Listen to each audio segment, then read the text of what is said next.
Cet épisode a été créé à partir de l'anglais en utilisant l'intelligence artificielle. Bienvenue à la deuxième partie avec le Dr Aaron Shade, Exode 19 à 34. John, je compatis avec les gens qui sont peut-être un peu comme moi et qui ne s'en sortent pas très bien. Il ne s'agit pas de culpabilité ni de se dire qu'il faut absolument faire quelque chose le jour du sabbat. Il s'agit d'une relation. Aaron, j'ai vraiment aimé ce que vous avez dit. Ce n'est pas une question de ce que l'on ne fait pas, mais de ce que l'on crée. On peut créer des relations le jour du sabbat. On peut créer de la bonté, de la gentillesse, rendre service, aider et aimer. Et cela peut être adapté à chacune de nos expériences personnelles. C'est tellement facile de pointer du doigt quelqu'un d'autre et de dire simplement « Mec, tu es juste, je n'arrive pas à croire que tu fasses ça le jour du sabbat ». Alors qu'en réalité, c'est peut-être la meilleure situation pour moi, car j'essaie de créer une relation avec une personne qui ne pense peut-être pas comme moi, qui n'a peut-être pas la même mentalité que moi concernant le sabbat. Mais cela ne signifie pas que nous ne pouvons pas agir dans un esprit d'amour pour créer ces relations d'une manière qui, encore une fois, soit adaptée à nos expériences individuelles. Oui, j'aime beaucoup le lien que vous avez établi. Quand on pense au travail, on pense à une activité physique, comme être dehors avec une pelle ou quelque chose du genre. Mais l'œuvre de Dieu consiste à réaliser l'immortalité et la vie éternelle pour nous tous. Et nous pouvons, comme vous le dites, contribuer à cette œuvre les uns avec les autres par le biais de relations et du ministère. C'est du travail, mais c'est l'œuvre de Dieu. Et c'est quelque chose qui élève, qui inspire. C'est épuisant, mais c'est quelque chose qui nous rapproche de Dieu et qui rapproche de Dieu ceux avec qui nous servons. Et cela peut être une véritable situation gagnant-gagnant pour tout le monde. Mais c'est précisément ce à quoi servent les commandements. Aaron, cela peut représenter un véritable changement de paradigme, du moins pour moi. C'est un jour de création. Il l'a délibérément lié à la création. C'est vraiment un lien sacré. Il veut que nous gardions à l'esprit ce que nous faisons ici. Tous les commandements nous orientent dans des directions différentes. Celui-ci, on parle de « tu ne voleras point ». Il est clair que cela concerne la propriété. Et, tu sais, les sentiments que cela peut susciter si quelqu'un prend tes affaires. Et j'aime même l'histoire d'Élisée. Vous vous souvenez d'Élisée? Quelqu'un s'approche de lui alors qu'il accomplit tous ses miracles et dit « Hé, j'ai perdu ma hache dans la rivière et elle est empruntée. » Parce que cela pourrait susciter des sentiments amers d'avoir perdu quelque chose ou que cela puisse être perçu comme un vol ou quoi que ce soit d'autre. Ce concept de vol, pardonnez-moi de prendre quelques libertés ici et d'élargir cette définition de ce qui est volé. C'est quelque chose sur lequel je réfléchissais et qui est vraiment devenu poignant pour moi quand je pense au concept de vol. Alors que je réfléchissais à certaines nuances de cela, je me suis dit, qu'en est-il du concept de voler la dignité de quelqu'un? Qu'en est-il de priver quelqu'un d'espoir? De voler la confiance de quelqu'un en lui-même ou en Dieu? Ou de priver et de voler la justice aux opprimés ou aux plus vulnérables? Qu'en est-il de priver la justice de sa miséricorde? Quand nos enfants étaient très jeunes, nos garçons se battaient parfois. Je sais que c'est difficile à croire, mais l'aîné venait parfois nous dire « Mon poing a soif de justice », citant Kung Fu Panda. Et que dire de voler l'estime de soi ou de priver quelqu'un de son espoir dans l'Évangile, comme dans l'histoire d'Alma et de Corrienton? C'est une discussion que nous avons eue il y a quelques semaines avec le comité de rédaction chargé des aides d'études des Écritures qui travaille actuellement sur le livre de Mormon. Nous parlions de l'inquiétude d'Alma, bien sûr, pour son fils, mais aussi des effets que Corrienton avait sur les autres. Alma comprenait le concept de réparer ce que l'on avait brisé, de réparer la douleur que l'on avait causée aux autres. Parfois, cela revenait à leur voler leur confiance en Dieu, leur confiance en son évangile. Lorsque nous nous trouvons dans une situation où cela nous arrive, nous savons à quel point cela nous anéantit. Nous savons ce que l'on ressent quand on nous enlève l'espoir. Nous ressentons la douleur de perdre notre dignité. Notre réaction peut parfois être de nous emporter et de nous assurer que quelqu'un en paie le prix. Et pourtant, on a l'impression que ces commandements essaient de dire que, même si vous êtes du mauvais côté de l'équation, cela ne signifie pas que vous devez riposter de la même manière. Je comprends bien le principe du œil pour œil, dent pour dent qui va être évoqué, mais c'est une loi qui a été donnée pour s'assurer que la punition ne dépasse jamais ce qui est juste. Cette idée de réfléchir à ce que nous pouvons prendre aux autres est quelque chose qui m'a beaucoup préoccupé ces derniers temps. Hank a une métaphore que j'aime beaucoup et à laquelle les enfants peuvent facilement s'identifier, celle d'écraser ses jetons. Tu veux expliquer ça, Hank? Je peux. C'est mon pote Steve Rose qui m'a donné cette idée. On a enseigné ensemble pendant 1 an au séminaire du lycée Copper Hills. On prenait un paquet de chips et vous pouvez faire ça avec vos élèves du séminaire. Vous pouvez le faire avec votre famille. Je le faisais lors des assemblées à l'école primaire. Je prenais un gros paquet de chips. Je disais, ce paquet de chips, c'est votre ami, votre frère ou votre sœur. Et ils ont l'air en forme. Ils ont l'air en forme. Regardez-les. Et puis on leur dit quelque chose comme « Oh, tu es tellement bête » ou n'importe quelle insulte qu'on balance qui sape la confiance de quelqu'un, comme l'a dit Aaron. Et j'écrasais les chips dans le micro pour que vous puissiez l'entendre. Mais ensuite, on redresse le paquet et il a l'air en bon état. Il est exactement pareil. Il ne s'est rien passé. Regardez, il va bien. Et puis, quelqu'un d'autre le fait et les écrase à nouveau. Quelqu'un d'autre dit quelque chose, les écrase à nouveau. Et très vite, on se retrouve avec un gros sac de chips écrasés. Alors, on a inventé une phrase que les gens peuvent dire dans leur famille. « Hé, n'écrase pas mes chips », ce qui signifie « Hé, tu me fais mal à l'intérieur. J'ai l'air pareil à l'extérieur. » John, merci de t'en souvenir, c'est drôle. J'adore cette métaphore car comme tu viens de le dire, on a l'air d'aller bien à l'extérieur, mais on peut se dire « Oh, je le taquine tout le temps » ou « Je la taquine tout le temps ». Oh, ils vont bien, mais certaines personnes peuvent être brisées à l'intérieur. Aaron m'a rappelé cette bonne métaphore. On peut tous s'identifier aux chips Doritos et aux Lay's Barbecue. C'est important pour tous ceux qui se sentent ainsi, car c'est une excellente métaphore. Personne n'aime ouvrir un paquet de chips et voir les chips écrasés partout. Et pourtant, il faut penser que quelqu'un pourrait se sentir ainsi à l'intérieur. Et si quelqu'un se sent ainsi, c'est à nous de l'aider à retrouver ce qu'il a perdu, que ce soit sa confiance ou son estime de soi. C'est tellement facile de rester à l'écart et de ne rien faire, même quand on sait que quelqu'un est anéanti par le comportement d'une autre personne. Par peur, par inquiétude, on se contente de dire « je ne vais pas m'en mêler ». C'est à nous d'essayer de redonner cette confiance aux personnes qui ont vraiment été maltraitées et qui s'en sont fait dépouiller, de contribuer à la restaurer, car porter un faux témoignage peut s'appliquer de la même manière. Encore une fois, excusez-moi de prendre quelques libertés sur ce sujet.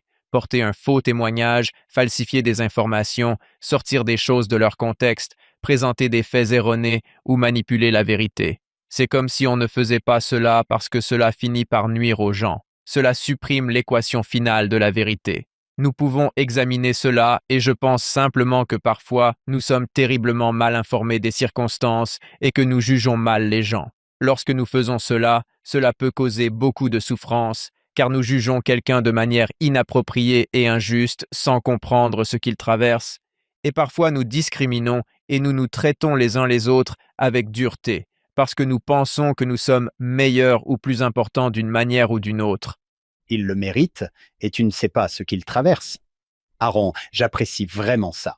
Quand tu as parlé de sortir les choses de leur contexte, n'est-ce pas, essayer de donner une mauvaise image de quelqu'un, parce que tu peux partager cette information, pas toute l'histoire, mais je peux partager cette information. Je n'avais jamais fait le lien avec le fait de porter un faux témoignage.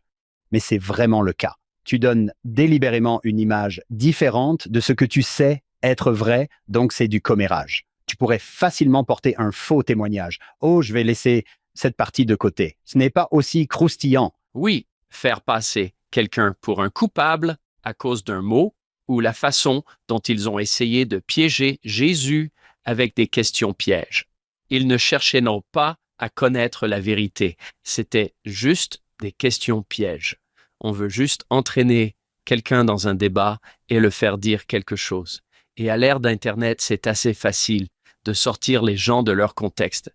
Et ça va empirer avec l'IA. Aaron, je suis sûr que quand Dieu dit « tu ne tueras point », il parle de ne pas ôter la vie. Je regarde la façon dont tu nous dis de voir ces choses et je peux détruire la réputation de quelqu'un. Je pourrais détruire sa confiance. Oui, c'est une communauté qui essaie d'apprendre à vivre ensemble. Ce sont eux, et ils avancent dans une certaine direction. S'ils n'arrivent pas à s'entendre, ils vont se retrouver face à tout un tas de problèmes qu'ils ne tarderont pas à rencontrer ici. Pour Dieu, au fur et à mesure que l'histoire avance, nous recevons ses commandements et c'est comme si on nous disait « Voici ce que l'on attend de vous ». Puis, nous revenons au verset 18 et nous retrouvons le peuple qui voit à nouveau les tonnerres et les éclairs. Encore une fois, les attentes sont désormais claires quant à ce qui se passe. Il y a une petite réserve ici, au verset 19. Ils dirent à Moïse, « Parle-nous, et nous écouterons, mais que Dieu ne nous parle pas, sinon nous mourrons. » Encore une fois, nous y revenons. Et encore une fois, je suis sûr que Moïse peut comprendre cela, car il ressentait de la crainte devant Dieu. Pour Moïse, c'est simplement « N'ayez pas peur. Dieu est venu pour vous mettre à l'épreuve. » Ce mot au verset 20 est Nissar. C'est le même mot qui est utilisé dans Genèse 22 avec l'histoire d'Abraham. Cela ne signifie pas nécessairement qu'il essaie de vous juger ou de vous piéger, mais cela peut aussi signifier vous faire vivre une expérience. N'ayez pas peur. Dieu ne vous a pas conduit ici pour mourir. Il ne vous a pas amené ici pour vous faire souffrir. Vous êtes sur le point de vivre une expérience rare, mais qui peut devenir plus fréquente si nous parvenons à cultiver la sainteté, et c'est qu'il marchera devant vous et qu'il sera avec vous. Ce concept d'Emmanuel n'est pas nouveau pour Ésaïe, il n'est pas nouveau pour Matthieu. Nous aspirons à être avec Dieu. Dans ce cas, Dieu est vraiment là, et il voit la fumée et les feux, et cela fait partie de la réalité. Mais encore une fois, cela recule. Et c'est là, encore une fois, ce qui rend cette partie de l'histoire si intéressante.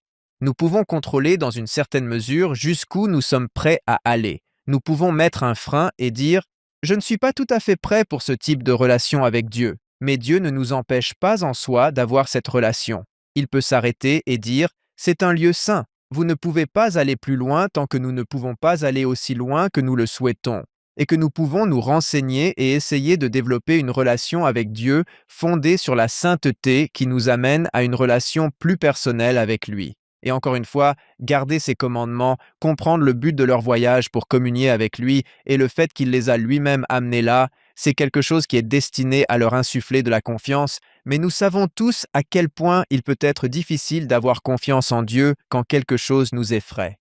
Lorsque nous arrivons au chapitre 21 à 23, dont nous n'allons pas parler, nous sommes ici entrecoupés par la construction du tabernacle.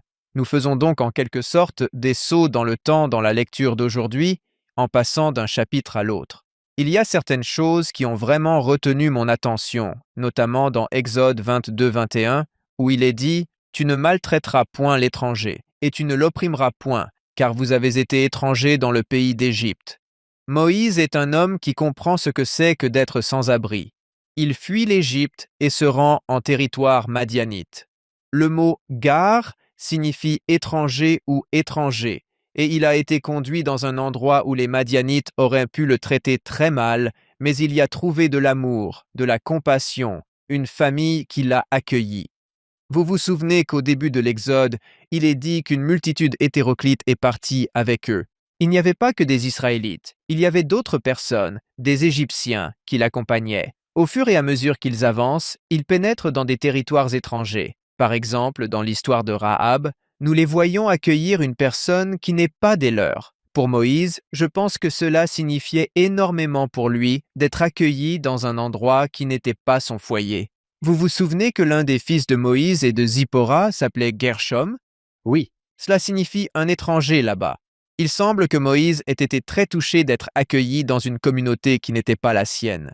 Recevoir de l'amour et de la gentillesse a été quelque chose qui, je pense, l'a vraiment marqué, car il a pris conscience de la diversité des communautés qu'il allait rencontrer en chemin. Nous avons commencé à voir Dieu révéler certaines de ces lois qui disent « Assure-toi d'être compatissant envers les personnes que tu rencontres, car toi aussi, tu as été un étranger autrefois. » N'oubliez pas cela. Il y a là encore quelque chose qui me touche particulièrement. Le fait d'accepter les personnes qui ont besoin d'une famille, qui ont besoin de s'intégrer. Et nous savons tous ce que l'on ressent parfois quand on ne s'intègre pas. Pourtant, certaines de ces lois que nous rencontrons dans les chapitres 21 à 23 mettent l'accent sur ce concept d'acceptation et sur le fait d'offrir cette gentillesse aux autres. Hank, qui était-ce qui nous a parlé de ces merveilleuses règles d'hospitalité au Moyen-Orient? Quand on rencontre un étranger et qu'on le protège chez soi, qu'on s'assure qu'ils soient nourris parce qu'on a soi-même été étranger un jour. J'aime la façon dont le Seigneur leur rappelle cela. Vous avez été à leur place, n'oubliez pas. Oui, John, combien de fois cela s'est-il produit dans cette émission que quelqu'un me montre quelque chose auquel je n'avais jamais pensé auparavant dans un texte que j'ai lu plusieurs fois. La façon dont Aaron a apporté un éclairage différent sur les commandements est très percutante. J'ai pris beaucoup de notes. Aaron, continuons. Où devrions-nous aller ensuite? Oui, passons au chapitre 24, car notre histoire reprend. Nous avons maintenant Aaron, ses fils Nadab et Abihu, ainsi que 70 anciens d'Israël qui montent pour élever cette expérience. Tout ce que Dieu a eu l'intention de faire, nous avons maintenant un groupe restreint qui monte, qui a été invité, et le peuple a hésité. Mais Dieu veut toujours accomplir des desseins importants ici. Alors qu'il monte et que le peuple déclare d'une seule voix, nous ferons tout ce que le Seigneur a dit. Il y a toujours cet engagement qui dit, oui, nous voulons continuer à suivre cette voie. Mais maintenant, ces 70 vont monter en tant que représentants du groupe, ce qui est intéressant car, encore une fois, nous voyons comment cela va se développer plus tard dans l'histoire. Ce seront les prêtres qui représentent le peuple dans le tabernacle qui iront alors devant Dieu à leur place, les représentants.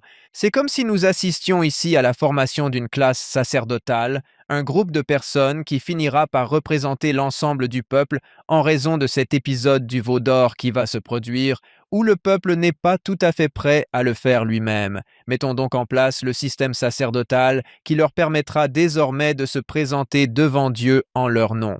Nous assistons donc à une formation qui se déroule ici, dans cet espace sacré, alors qu'ils montent et descendent la montagne vers des lieux saints. Mais nous voyons Moïse écrire les paroles du Seigneur, c'est le verset 4, ce qui, encore une fois, est vraiment caractéristique des codes d'alliance entre les parties. Encore une fois, vous mettez tout par écrit maintenant, et vous finirez par les lire en présence de tout le monde.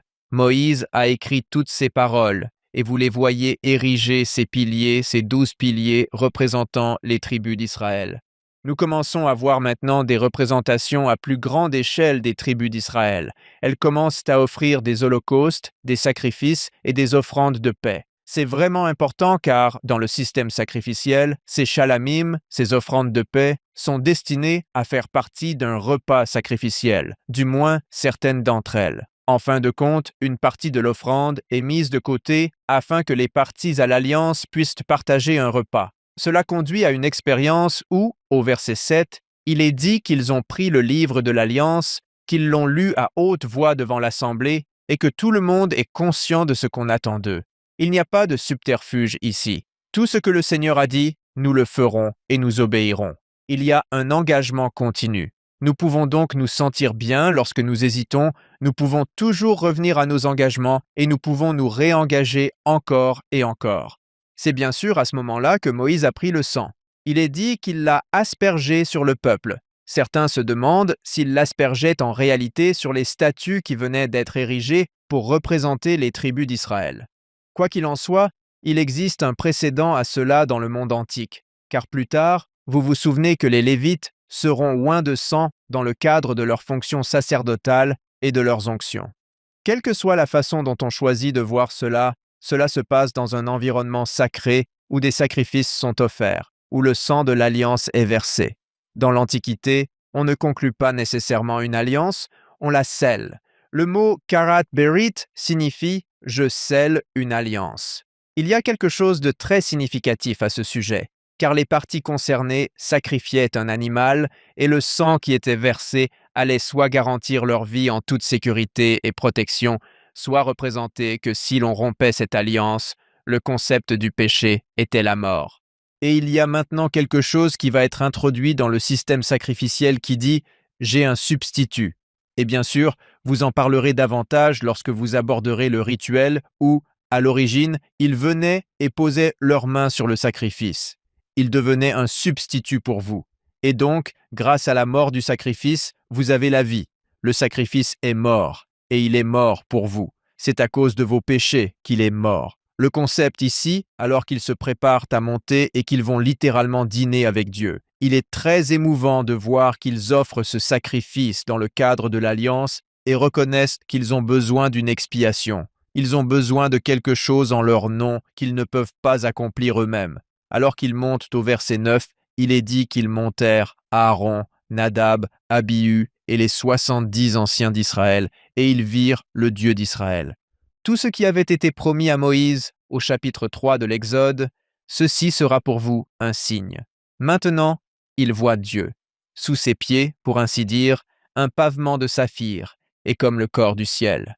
Et concernant les nobles et les enfants d'Israël, il est à nouveau question de voir Dieu, et ils mangèrent et burent. Réfléchissez-y un instant. Un festin. Un festin.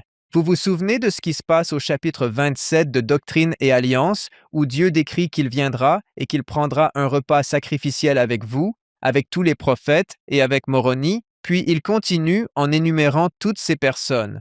Lorsque vous êtes accueillis à la table de votre hôte, vous êtes pleinement acceptés. Vous faites partie de la famille. C'est une amitié, c'est une camaraderie, c'est un accord d'alliance que ces personnes vivent à présent et elles mangent et boivent en présence de Dieu.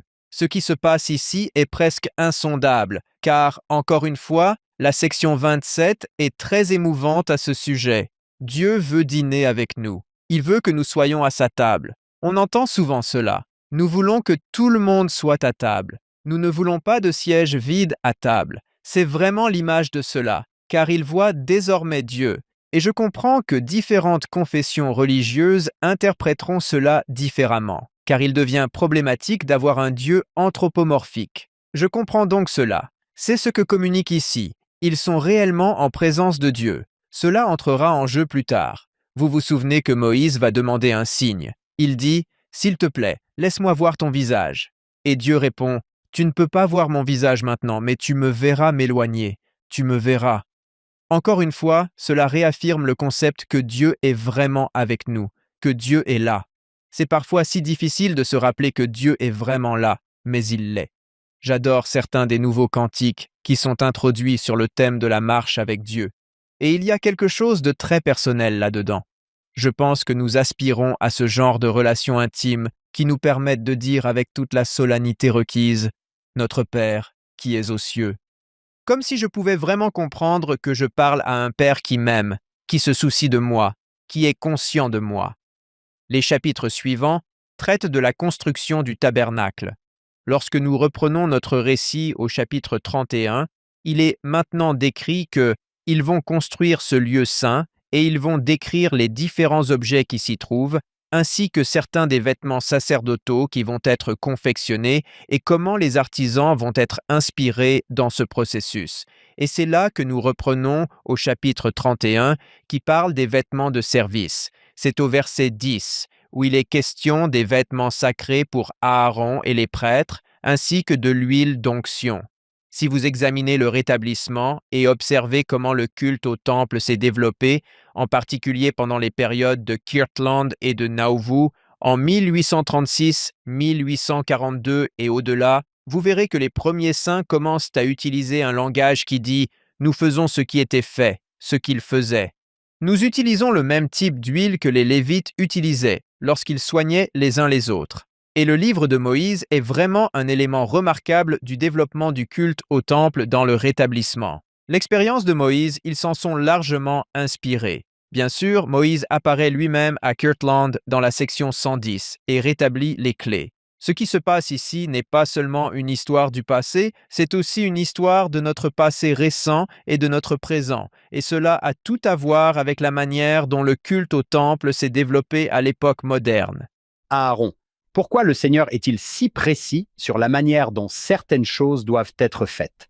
Ce tabernacle qu'ils vont construire, il y a des instructions précises. Je veux que ce soit fait ainsi. De cette taille, voici les mesures. Je veux que ce soit avec ces mots. Et je pense qu'il est important de remarquer quand le Seigneur fait cela. Les Écritures nous enseignent que parfois, ces instructions sont reçues par révélation. Par exemple, nous apprenons que c'est Dieu qui les donne. Nous, les membres de l'Église de Jésus-Christ des Saints des derniers jours, savons que le temple de Kirtland a été vu en vision. Le temple de Nauvoo a été vu en vision. Il y a ces merveilleuses histoires où on le voyait planer dans les airs, et c'était comme si on nous disait « Voilà comment nous allons procéder ». C'est manifestement important pour lui. Je ne peux pas répondre à la question de savoir pourquoi il n'y a que 40 socles au lieu de 45. Je ne sais pas tout ça. Ce qui est assez intéressant, ce sont les artisans auxquels ils font appel, et en particulier quand on en vient à la construction du temple de Salomon, ils font appel à des Phéniciens. Ils utilisent un modèle. Nous prendrons le temple de Salomon comme exemple des temples de l'âge du fer, et celui-ci est construit selon une technique de construction en 3 parties, ce qui signifie qu'il comporte en quelque sorte une cour extérieure, puis un lieu saint, puis un saint des saints. Dieu ne réinvente pas la roue. Il fait ce qu'il sait faire. Il confie la tâche à d'autres personnes qui savent bien s'y prendre. Ensuite, les prescriptions qui deviennent très précises semblent nous ramener à quelque chose que Dieu cherche spécifiquement à nous transmettre. Il y a clairement certains éléments, vous savez, comme la raison pour laquelle on a une menorah ou un chandelier, ou encore des images de fleurs, des motifs floraux et des chérubins. Le but n'est pas de s'aligner sur ce que font les autres, mais cela ne signifie pas non plus qu'il faille rejeter totalement tout ce que font les autres. Et corrigez-moi, s'il vous plaît, si je me trompe, mais tout cela semble très coûteux. La couronne d'or tout autour, le violet du tablier, il demande beaucoup pour construire tout cela. Ces couleurs violettes proviennent de la coquille de murex. Les Phéniciens étaient réputés pour la fabrication de ces teintures. L'ironie, c'est qu'ils vont fondre tous ces métaux précieux qu'ils possèdent pour en faire un veau d'or, alors qu'on leur a en fait dit qu'ils pourraient peut-être utiliser une partie de ces ressources pour aider à construire le temple. Eh bien, c'est là le revirement ironique des événements qui se produisent ici. Mais oui, on a l'impression qu'ils ne lésinent pas sur les moyens dans ce processus, car cela va devenir leur tabernacle de Dieu. C'est quelque chose de sacré. Je trouve cela tellement fascinant de voir en détail ce que le Seigneur veut. Je ne pense pas que quiconque pourrait vous demander « Eh, dites-moi exactement pourquoi il veut 250 de ceci et 40 de cela. » Vous y reviendrez peut-être lorsque vous aborderez ces chapitres, mais il y a une symétrie dans le schéma de construction. L'un de mes schémas préférés montre les dimensions du temple, puis trace un X à travers le lieu très saint et un autre X à travers le reste du plan du temple. Si vous observez épicentre du lieu très saint, c'est là que réside l'Arche d'Alliance. Encore une fois, il semble y avoir quelque chose qui s'apparente au centre de ce lieu saint particulier. Cela vise à attirer notre attention sur le fait que le centre du culte est le lieu qui représente le symbole de Dieu. C'est là que se trouve le siège de Dieu. Il y a donc une grande importance derrière les techniques de construction, la disposition du temple et celle du tabernacle. Peut-être que le simple fait de le construire vous rend saint. En accomplissant ce que le Seigneur vous a spécifiquement demandé de faire, vous changez.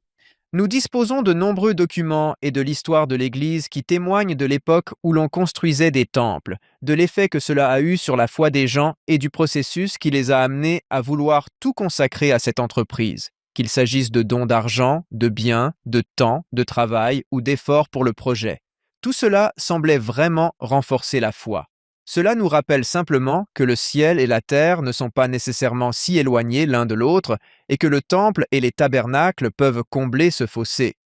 Nous arrivons au chapitre 32 avec cet incident du veau d'or. Quelles sont vos premières réflexions à ce sujet? Que se passe-t-il ici? Que sommes-nous censés retenir de cela? Les gars, après tout ce que vous avez vécu, J'ai entendu certaines personnes dire que le veau était peut-être un signe de Jéhovah, mais même dans ce cas, l'un des commandements était de ne pas se faire d'image taillée. Je suis prêt à apprendre, car je ne sais pas. Moïse est là-haut, en communion avec Dieu, essayant de faire avancer ce projet depuis le début, et tout à coup, c'est comme si on se disait « Hé, attendez une seconde, Moïse a peut-être disparu ?» On peut essayer de se mettre à sa place et se dire « Vous savez quoi? Il y a de réelles inquiétudes ici, car on est peut-être en train de nous couper l'herbe sous le pied, et nous sommes maintenant coincés dans le désert. Comment nous en sortir? Peut-être devons-nous faire appel à d'autres dieux, ou, comme le disait John, peut-être y avait-il de bonnes motivations pour qu'Aaron tente de les ramener dans le droit chemin en disant « Vous savez, je comprends votre envie de créer quelque chose qui représente un dieu. Eh bien, assurons-nous que cela représente Jéhovah. » Peu importe comment on tourne et retourne la question, on venait de leur dire « Ne créez pas d'idole qui représente Dieu. » Même si Aaron avait de bonnes intentions, cela semble tout de même enfreindre l'un des commandements. ce mot me frappe particulièrement. Exode 32. 1. Ils ont vu que Moïse tardait c'est peut-être cette crainte dont vous venez de parler qui surgit. Oh non! Et si quelque chose n'allait pas, puis-je rester fidèle à LE malgré ce retard? Ça ne se passe pas comme je l'avais imaginé. Et vous vous dites simplement qu'ils apprécient votre inquiétude, mais vous venez de conclure une alliance. Vous venez de conclure une alliance qui dit « Je ne créerai pas d'idole, et je promets que nous ferons tout ce que le Seigneur commande. » Même si les intentions d'Aaron étaient bonnes, il y a quand même quelque chose qui a mal tourné. On le voit au verset 7. Le lendemain, le peuple se leva de bon matin, offrit des holocaustes et apporta des offrandes de paix. Puis le peuple s'assit pour manger et boire, et se leva pour s'amuser. Là encore, le mot utilisé ici pour s'amuser est satchak. C'est le même mot qui est utilisé dans cet épisode avec Ismaël. C'est difficile à décrire, mais il y a presque une sorte de nuance moqueuse. Ça peut signifier rire. Yitzhak, Isaac, signifie rire ou se réjouir. Dans d'autres contextes, ce mot est utilisé pour dire qu'on prend les choses à la légère.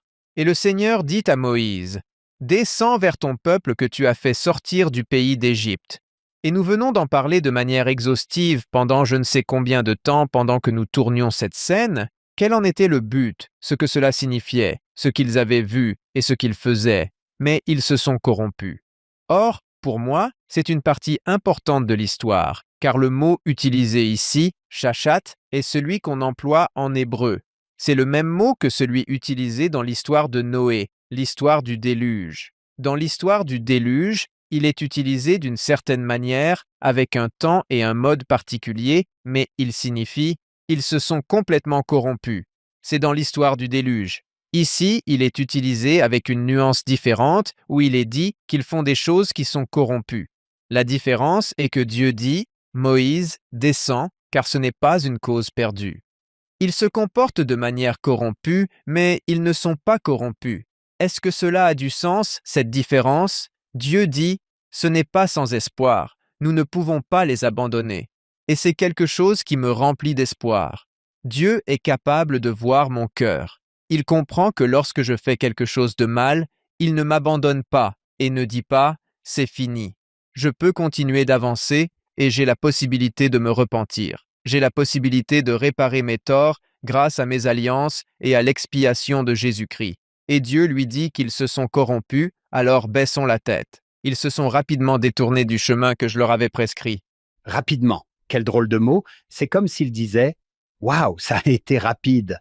Au verset 10, il est dit « Laissez-moi faire, afin que ma colère s'enflamme contre eux. » L'une de mes descriptions préférées de Dieu utilise ce verbe, cette image de ses narines qui s'évasent. C'est l'une des traductions littérales de la colère de Dieu dans la Bible. Ses narines s'évasent. Il est tout simplement en colère contre tout. Pourtant, ce concept de « laissez-moi faire » et une autre façon dont on pourrait traduire cela, c'est « laissez-moi juste prendre du recul et faire une pause ici ». On peut presque imaginer Dieu en train de faire une pause.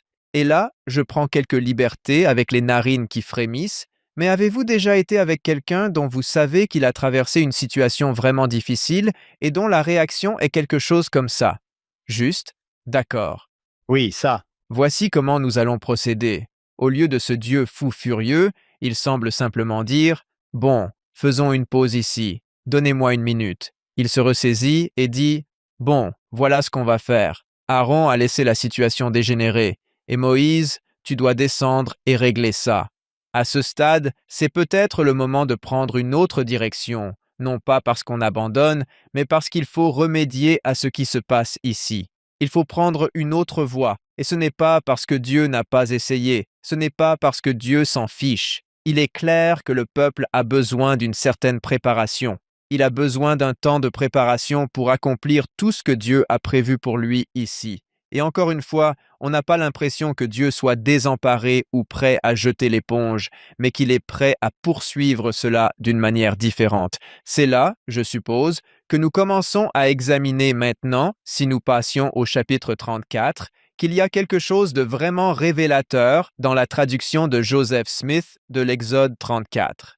Si vous le pouvez, Hank ou John, seriez-vous disposés à lire Exode 34, 1 à 2 dans la traduction de Joseph Smith? car nous allons voir quelque chose qui est vraiment révélateur de la voie que Dieu va maintenant leur ordonner de suivre. JST, Exode 34, 1-2, page 800, si vous avez la même édition que moi. Oui, il faut aller voir les cartes.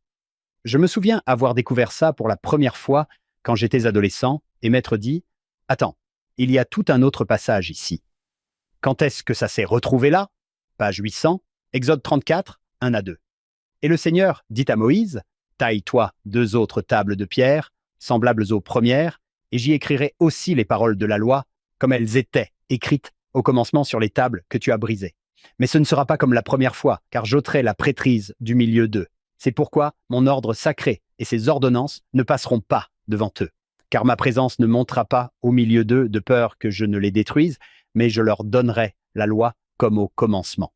Mais ce sera selon la loi d'un commandement charnel. Car j'ai juré dans ma colère qu'ils n'entreraient pas en ma présence, dans mon repos, pendant les jours de leur pèlerinage. Fais donc, comme je te l'ai ordonné, sois prêt le matin et monte le matin sur le mont Sinaï. Merci. Maintenant, que vient-il de se passer ici? On dirait qu'il a dit « On va faire la même chose, mais on va en retirer des parties assez importantes. » Ils ne sont peut-être pas prêts. Les commandements ne vont pas changer. Les commandements ont toujours pour but de créer la sainteté. À ce stade, c'est « Très bien, faites 2 autres tables, faites d'autres tables comme les premières, et j'écrirai dessus, mais elles seront un peu différentes, car je retirerai la prêtrise de leur milieu. » Maintenant, arrêtons-nous un instant et réfléchissons. De quelle prêtrise Dieu parle-t-il? Car il n'y a pas encore d'ordre lévitique, c'est quelque chose qui précède cela. C'est pourquoi mon ordre sacré et ses ordonnances ne passeront pas devant eux, car ma présence ne montera pas au milieu d'eux. Son intention était de les amener en sa présence sur la base de la prêtrise. Si nous nous reportons à la section 84 des Doctrines et Alliances, nous obtenons des éclairages vraiment inestimables sur ce qui se passe ici. Il s'agit d'une révélation sur la prêtrise de Melchisédek, dans laquelle nous apprenons que Moïse a reçu sa prêtrise de Jéthro. Le contexte général commence au chapitre 84, verset 19. On y lit « Et cette prêtrise supérieure, c'est-à-dire la prêtrise de Melchisédek, et là encore, c'est tout simplement époustouflant, car nous avons appris que Jéthro l'avait parmi les Madianites, et qu'il administre l'Évangile et détient la clé des mystères du royaume de Dieu, voire la clé de la connaissance de Dieu. Encore une fois, c'est fascinant, car si vous revenez en arrière et que vous regardez Abraham 1, verset 2, ce sont là certaines des choses qu'Abraham recherchait. Il voulait la connaissance de Dieu. Il voulait une prêtrise. C'est donc quelque chose qui se perpétue. Et encore une fois, nous regardons Abraham, Isaac et Jacob, mais les Madianites aussi, par l'intermédiaire de Jéthro, semblent y avoir accès. Voici l'élément clé.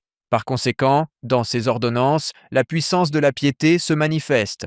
Il a toujours été question de sainteté, et sans ces ordonnances et l'autorité de la prêtrise, la puissance de la piété ne se manifeste pas aux hommes dans la chair, car sans cela, nul ne peut voir la face de Dieu, même le Père, et vivre. Or, Moïse a clairement enseigné cela aux enfants d'Israël dans le désert. Il s'est efforcé avec diligence de sanctifier son peuple afin qu'il puisse contempler la face de Dieu, mais ils ont endurci leur cœur et n'ont pas pu supporter sa présence. Il semble que ce que Dieu essayait réellement de faire, c'était de leur offrir quelque chose en rapport avec la prêtrise de Melchisédek, que Moïse possédait lui-même, et qui leur aurait permis de communier littéralement avec Dieu sur le mont Sinaï.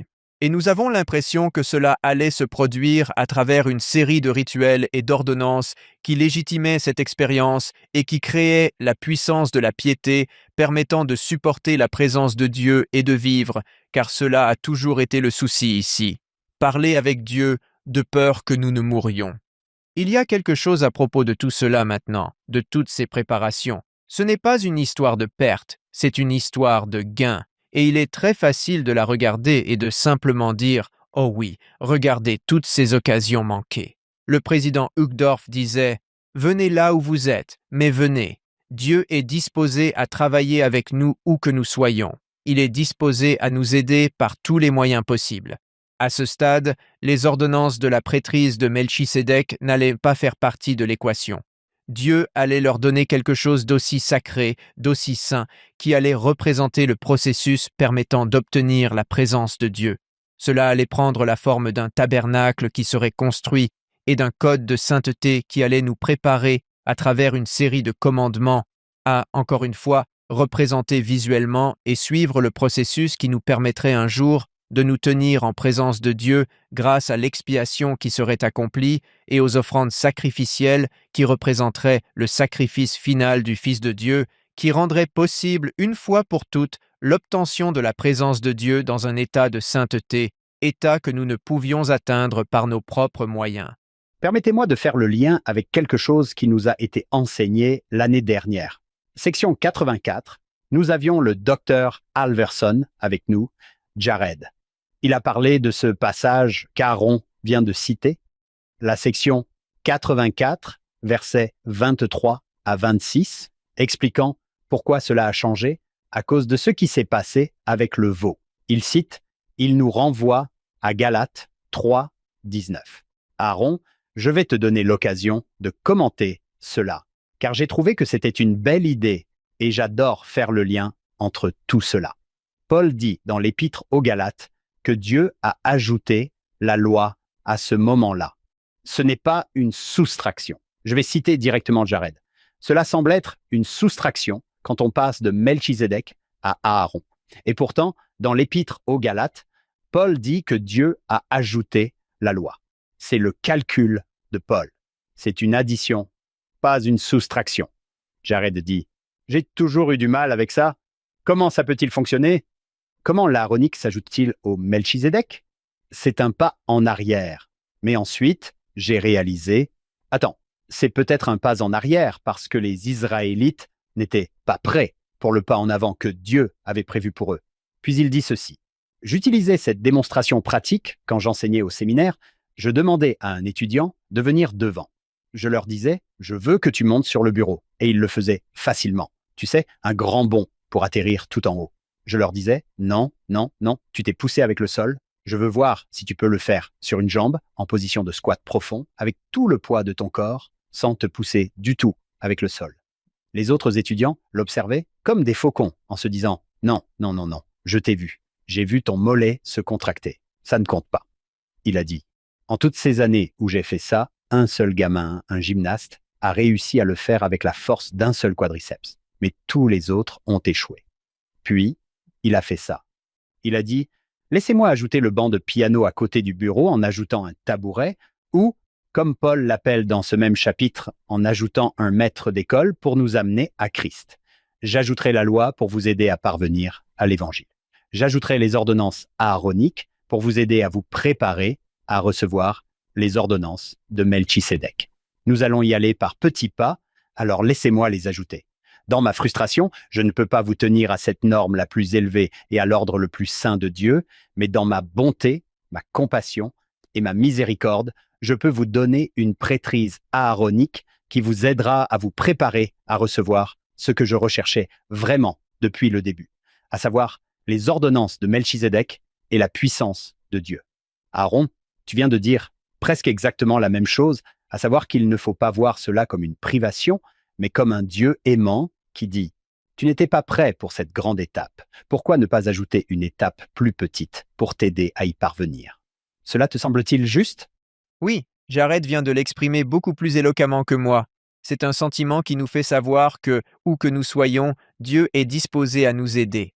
C'est réconfortant pour tous ceux d'entre nous qui luttons dans la vie en pensant que peut-être nous ne sommes pas en phase avec là où nous devrions être, peut-être que nous ne sommes pas tout à fait là où nous devrions être, mais de réaliser que Dieu, en tant que Père aimant, ne va pas abandonner un enfant parce qu'il n'a pas répondu aux attentes de ce que vous espériez qu'il soit à ce stade. On va vers l'enfant et on l'aide où qu'il se trouve. Et comme Jared l'a décrit dans la section 84, le grand objectif est de nous amener à nous tenir devant Dieu. Ces ordonnances et tout ce qu'englobe le culte au temple ont pour but de nous permettre de nous tenir devant Dieu. Dans Exode 34:5, il est dit « L'Éternel descendit dans la nuée et se tint là avec Moïse, et il proclama le nom de l'Éternel. » L'un de mes serments préférés dans la Bible, souvenez-vous d'Élie lorsqu'il invoque la famine, il dit « Au nom du Seigneur Dieu devant qui je me tiens ». Il y a là quelque chose qui dit « Je reconnais que Dieu vit et je me tiens devant lui en tant que témoin ».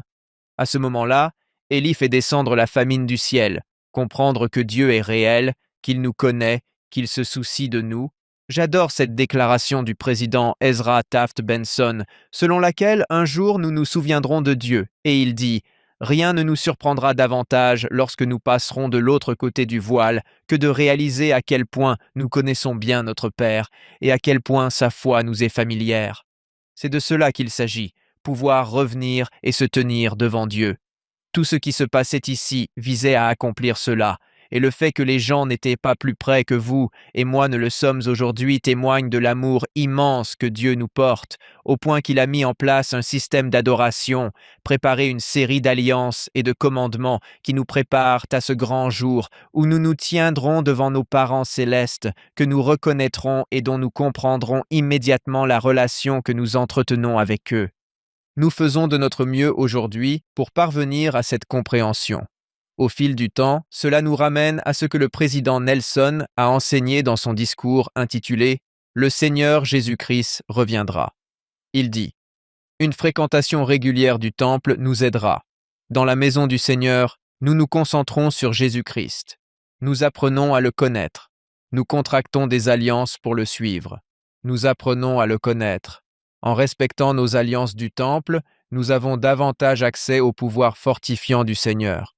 Au temple, nous recevons une protection contre les tourments du monde.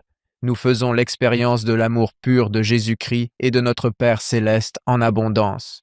Nous ressentons la paix et le réconfort spirituel qui contrastent avec les turbulences du monde.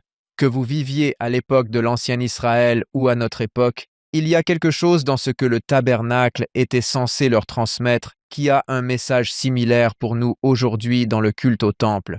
Cela apporte la paix dans un monde troublé et nous donne de la force dans des circonstances où nous nous sentons épuisés et où nous n'en pouvons tout simplement plus. Pour Dieu, cela leur donnait la force de continuer à aller de l'avant. Et c'est là que Moïse intercède sans cesse auprès de Dieu. Si vous êtes toujours là, faites-le moi savoir. C'était en 33:13. Maintenant donc, je t'en prie, si j'ai trouvé grâce à tes yeux, montre-moi maintenant ta voie, afin que je te connaisse, que je trouve grâce à tes yeux et que tu considères que cette nation est ton peuple. Il a dit, « Ma présence ira avec toi et je te donnerai du repos. » Il y a quelque chose de si cher et de si tendre dans cette conversation avec Moïse. « Je te donnerai du repos. » Il y a cette merveilleuse citation de Joseph F. Smith lorsqu'il parle du repos du Seigneur. Cela renvoie à certaines des choses qu'Abraham recherchait, car Abraham recherchait lui aussi le repos. Joseph F. Smith a dit ceci. Que signifie entrer dans le repos du Seigneur? Pour ma part, cela signifie que, par l'amour de Dieu, j'ai été conquis par lui afin de pouvoir trouver le repos en Christ, de ne plus être troublé par tous les vents de doctrine, par la ruse et la fourberie des hommes qui guettent pour tromper, et que je sois affermi dans la connaissance et le témoignage de Jésus-Christ, de sorte qu'aucune puissance ne puisse me détourner du chemin droit et étroit qui ramène en la présence de Dieu, pour jouir de cette exaltation dans son royaume glorieux, et qu'à partir de ce moment et pour toujours, je jouisse de ce repos jusqu'à ce que je repose avec lui dans les cieux, pour pouvoir voir que je suis si dévoué à Dieu, que je l'aime tant, qu'il n'y a rien qui puisse m'éloigner de lui. Je reconnais la relation que j'ai avec lui, que les choses que j'entends ne m'égareront pas, que les choses que je fais, mon péché, vieil homme misérable que je suis, je comprends que je peux surmonter cela, qu'il y a de l'espoir, que le processus de repentance n'a pas de fin, que tant que je suis disposé à me repentir, Dieu est heureux de me pardonner. Il était tellement ravi à l'idée que les gens puissent se repentir et se repentiraient qu'il était prêt à donner son fils unique, en sacrifice. C'est à ce point que nous comptions pour lui, et tout ce système qui va maintenant être mis en place sous Moïse va leur rappeler ce processus de rédemption, ce Rédempteur, cet espoir. C'est une leçon tout à fait différente de celle que j'avais tirée de cette histoire par le passé, ce qui n'était probablement pas une mauvaise chose. Quels sont nos veaux d'or? Ne commettez pas d'erreur, sinon vous allez passer à côté de quelque chose. C'est la leçon que j'ai tirée de cette histoire et que j'ai enseignée. Mais ce que tu nous montres ici, Aaron, c'est une leçon tout à fait différente. Ils ont commis cette erreur et Dieu, dans son amour et sa miséricorde, s'est adapté pour les aider à y parvenir. C'est magnifique. Prenez un jeune ou n'importe qui a l'impression d'avoir commis cette grave erreur, de s'être corrompu et de se dire « Oh là là, je l'ai fait. J'ai tout raté.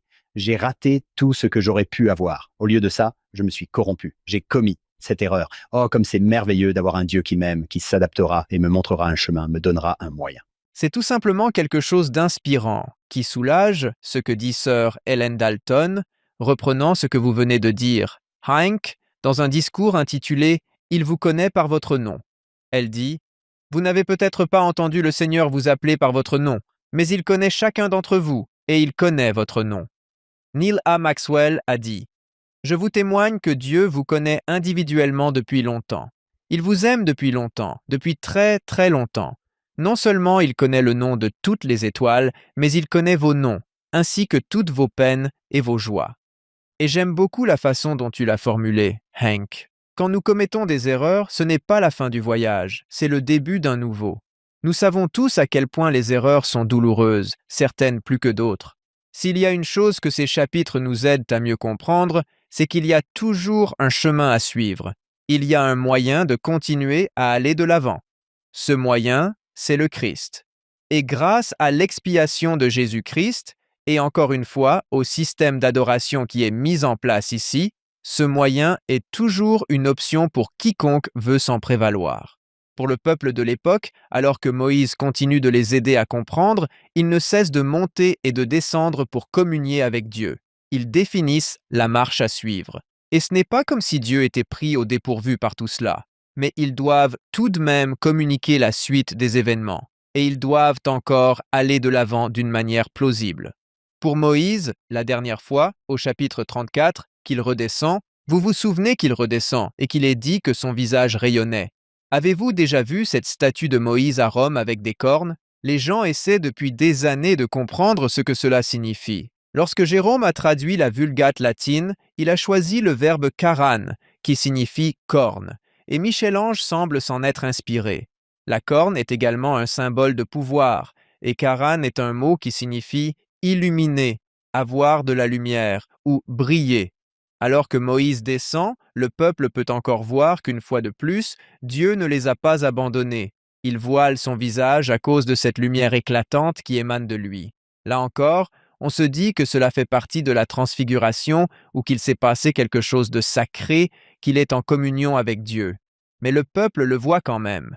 Il y a quelque chose de précieux que nous pouvons encore voir, même lorsque nous nous sentons démunis. Si nous pouvons voir et faire confiance à un prophète de Dieu, savoir qu'il nous conduit, qu'il nous guide, qu'il reçoit peut-être des informations que je n'ai pas, qu'il sait peut-être mieux que moi, alors même si je ressens une séparation temporaire d'avec Dieu, je fais confiance à son prophète. Le chapitre 34 se termine ainsi, où l'on voit le visage de Moïse resplendir et où tout le peuple continue de voir les manifestations de Dieu. Ce qu'il veut que le peuple sache et ce qu'il veut que nous sachions tous, c'est que je suis toujours là. Souvenez-vous-en toujours. J'adore la citation de frère Holland que vous avez mentionnée, selon laquelle Dieu ne cherche pas à nous décevoir ou à nous faire du mal. Cela m'a rappelé cette déclaration du livre de Mormon. Il ne fait rien qui ne soit pour le bien du monde. La façon dont vous avez présenté cela aujourd'hui, pour le bien de chacun d'entre nous, individuellement également. Je trouve que vous l'avez magnifiquement mis en avant. La loi de Moïse, le changement qu'il a apporté, n'était pas une punition, c'était une nouvelle façon de vous ramener vers lui. C'est une excellente façon d'envisager cela. N'est-ce pas une belle leçon? Une nouvelle voie? Tu vas t'en souvenir pour toujours, oui. Moi aussi. Ça me rappelle une expérience que j'ai vécue. Je prenais la parole lors d'une conférence destinée aux directeurs d'école. J'arrive sur place 30 à 40 minutes avant mon intervention pour m'asseoir au fond et écouter ceux qui s'expriment avant moi. Et cette femme est sur scène. C'est une directrice d'école et elle raconte cette histoire. Je voulais que vous entendiez tous les deux cette histoire. Elle raconte qu'elle était un peu rebelle à l'adolescence et que son père ne cessait de la mettre en garde contre son comportement, lui disant que cela allait lui causer de gros problèmes. Eh bien, le jour est venu où cela s'est produit et elle a dû annoncer à son père qu'elle était enceinte. Elle s'est donc assise face à son père, qui l'avait mise en garde encore, et en larmes, elle lui a dit « Papa, je suis enceinte ». Elle a raconté que son père lui avait répondu quelque chose comme « Si tu choisis d'élever ce bébé, tu seras la mère la plus incroyable qui soit. Tu es une personne merveilleuse, avec un cœur si bon. Si tu choisis d'élever ce bébé, il aura tellement de chances de t'avoir comme maman. » Et j'étais assis au fond de cette pièce. J'étais tellement ému, et c'est exactement le même sentiment que tu viens de me transmettre ici, Aaron. Nous avons un père qui sait s'adapter à nos... Il nous met en garde, il nous aide, il nous enseigne, et puis quand nous tombons, échouons ou luttons, il est là pour nous dire « Oh non, on peut s'adapter, on peut y arriver, tu vas y arriver. » Merci, Hank. Et si nous pouvions simplement comprendre à quel point Dieu nous aime, cela pourrait changer notre façon de percevoir la vie. Mon père, je me souviens qu'après la naissance de notre premier fils, je le tenais dans mes bras. Je suis, encore une fois, émerveillé par ce que c'est que d'être parent, de tenir ce petit enfant dans ses bras. Et mon père, il m'a simplement regardé, m'a en quelque sorte pris dans ses bras et m'a dit « Que penses-tu de cet enfant ?» Bien sûr, je lui ai répondu « Je ne sais même pas comment l'expliquer, à quel point j'aime ce petit bébé. » Je me souviens qu'il m'a posé une question rhétorique. « Penses-tu que je t'ai jamais aimé moins ?» À ce moment-là, toutes les critiques que j'avais pu avoir à l'égard de mon père ou quoi que ce soit d'autre ont disparu. Penser que Dieu connaît véritablement chacun de nous par son nom, qu'il se soucie de nous ainsi, cela peut vraiment inspirer confiance. Je me souviens que, quand nous étions à Hawaï, je rentrais tous les jours à pied à la maison. Je marchais dans la rue et les enfants savaient toujours quand j'arrivais. Ils m'apercevaient et 3 petits-enfants accouraient dans la rue en criant « Papa, papa, papa !» Ils venaient vers moi et me serraient dans leurs bras, et je me disais que c'était la chose la plus adorable qui soit dans la vie. Et imaginer que Dieu ressent cela pour chacun d'entre nous est quelque chose d'indescriptible.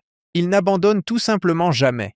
Et s'il y a quelqu'un qui se sent désespéré ou qui a l'impression de traverser une période où personne ne se soucie de lui, il y a quelqu'un qui se soucie de lui. Espérons que nous puissions devenir ces personnes qui se soucient de plus en plus des autres, car la loi a été établie de telle sorte que nous manifestions compassion et amour envers les autres. Il y a toujours un Père céleste aimant qui est là et qui veille sur nous. Il est véritablement en mesure de nous aider, et parfois, la manière dont il nous aide, c'est en nous envoyant. Nous devenons ses mains secourables si nous répondons à son appel. Oui, waouh, On dit souvent qu'on est des enfants de Dieu. J'espère qu'on n'en perd pas le sens simplement parce qu'on le répète si souvent. Ce dont on a parlé aujourd'hui, c'est « d'accord, mais qu'est-ce que ça veut dire et comment est Dieu ?» C'est tellement réconfortant de savoir à quel point il est aimant. Tu es un enfant bien-aimé de Dieu. Il fait des ajustements.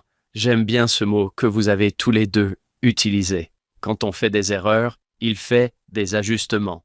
Il nous poursuit sans relâche, comme je t'ai entendu dire, pour reprendre les mots de frère Aaron.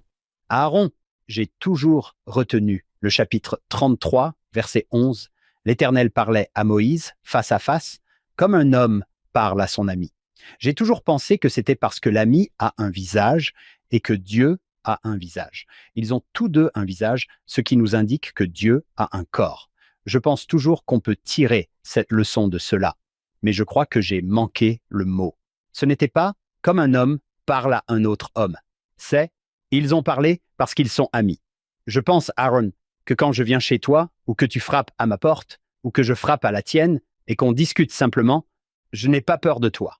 Je n'ai pas peur qu'Aaron entre et me juge et commence à regarder autour de lui en soulignant tous mes défauts. Je ne sais pas. Pour une raison quelconque, cela m'avait échappé. Ce n'est pas comme un homme parle à un autre homme, c'est ils parlent parce qu'ils sont amis. Oui, c'est remarquable de penser que c'est le genre de relation que Dieu désire avoir avec nous. On nous a aussi mis en garde, tu sais, contre le fait de devenir trop désinvolte dans cette relation, mais sans perdre de vue le fait que l'on prend soin de nous comme d'amis. Vous êtes mes amis. C'est quelque chose de remarquable qui peut vraiment apporter la paix dans n'importe quelle vie. Chaque fois que je ne me souvenais plus comment épeler ami, je crois que mon professeur me disait « Souviens-toi, tu es un ami jusqu'au bout. » Et depuis, je n'ai plus jamais oublié comment l'écrire. Oui, John, quelle journée formidable. Une journée géniale. Chaque semaine, je me dis « Comment ça pourrait être encore mieux ?» Et là encore, je vois les choses différemment de ce que je faisais avant. Oui, si quelqu'un m'avait dit « Hé, tu vas voir ces 10 commandements différemment. Oh, et cette histoire du veau d'or, ça va complètement te retourner la tête. » J'aurais répondu « Oh, ça doit être follow him, parce que c'est ce qui se passe. C'est ce qui se passe dans l'émission. » Aaron, merci de nous avoir accordé ton temps. Oui, bien sûr. Quelle bénédiction de vous avoir parmi nous. Ce fut un plaisir. Sur ce, nous tenons à remercier le docteur Aaron Shad d'avoir été avec nous. Nous remercions également notre productrice exécutive, Shannon Sorensen, nos sponsors, David et Verla Sorensen, et, comme à chaque épisode, nous rendons hommage à notre fondateur, Steve Sorensen. Nous espérons que vous serez à nouveau avec nous la semaine prochaine. Nous allons poursuivre cette même histoire sur Follow Him. Pour remercier nos merveilleux auditeurs, nous aimerions vous offrir la version numérique de notre livre Finding Jesus Christ in the Old Testament. Il propose des réflexions courtes et pertinentes tirées de nos précédents épisodes sur l'Ancien Testament. Rendez-vous sur followhim.co, c'est-à-dire followhim.co, pour télécharger votre exemplaire gratuit dès aujourd'hui. Vous y trouverez également le lien pour acheter l'édition papier. Merci de faire partie de notre famille Follow Him. Bien sûr, rien de tout cela ne serait possible sans notre incroyable équipe de production, David Perry, Lisa Spice, Will Stoughton, Crystal Roberts, Ariel Quadra, Heather Barlow, Amelia Kabuika, Sydney Smith et Annabelle Sorensen.